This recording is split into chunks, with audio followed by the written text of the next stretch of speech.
The opening of all-day schools countrywide has been deferred to Wednesday, while boarding schools will open today as previously scheduled, with many boarders traveling back to their schools yesterday.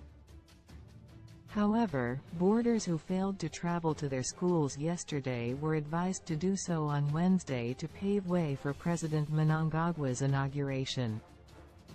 Information, Publicity and Broadcasting Services Minister Monica Mavangwa yesterday confirmed that schools reopening for day scholars, initially scheduled for today, had been deferred as so many people today would be going to the National Sports Stadium for President Mnangagwa's inauguration after his victory in the election last month, creating traffic congestion. Those children who are supposed to go to boarding schools can go ahead, but for day scholars, we are saying schools will be open on Wednesday. For day scholars it is for the whole country, but in terms of boarding schools they will go ahead. Some have already left, we know that. They can go ahead and go to school, but day scholars will start school on Wednesday to give an opportunity to celebrate the incoming president of Zimbabwe, she said. Ministry of Primary and Secondary Education Deputy Director Advocacy and Communications Patrick Zumbo said, "This postponement allows for schools to resume without the anticipated traffic congestion due to the planned national event," he said. Acting Permanent Secretary in the ministry Ms. Kwadzanai Nyanungo said the government had put in place measures to ensure the smooth reopening of schools, which will culminate in the November public examinations. Parents and guardians accompany learners to board buses back to school for the third term at Bulawayo Large City ahead of the opening of schools.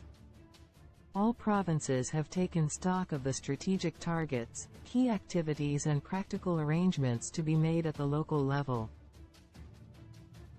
The Zimbabwe School Examinations Council's public examination calendar has been disseminated and the necessary preparations are in full swing, together with the moderation of the continuous assessment component for each level, she said. Ms. Nyanungo said measures to contain the mumps outbreak have already been put in place, as the government has also made progress in reviewing the curriculum framework. The ministry is on course to review the new curriculum. Comments and inputs received through stakeholder consultations and from the learners themselves are receiving serious attention in shaping the way forward, she said. The third term opening, which will culminate in the November public examinations, has also seen the government putting in place necessary measures to curb mumps outbreak in schools. In Harare it was hectic as hundreds of learners converged at the usual pickup points, including Harare Exhibition Park and the Civic Center car park off Gamal Abdel Nasser Road in the capital. School buses started departing the capital city as early as 5 a.m., while only a few learners were yet to depart by midday. There was some controversy at some pickup points as Harare City Council workers confiscated mobile toilets that had been set up at the points. Council employees allegedly went on to assault the owners of the mobile toilets.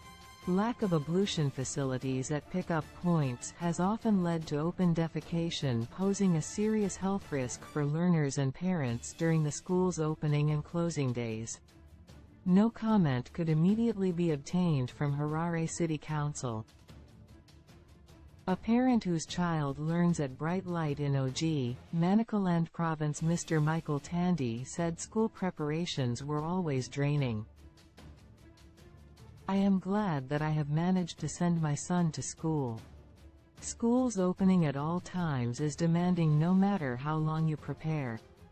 There are always last-minute challenges," he said. A Msengezi High School parent who declined to be named said she had to make a payment plan for school fees. "I was struggling to raise the $460 school fees. I only managed to pay $330 and made a payment plan with the school authorities," she said. Another parent, Mrs. Tainoda Zabakandwa, said, "Preparing for a kid to go back to school is never an easy thing.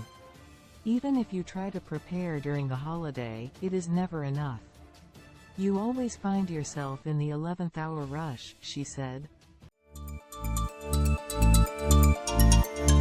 They are my brothers.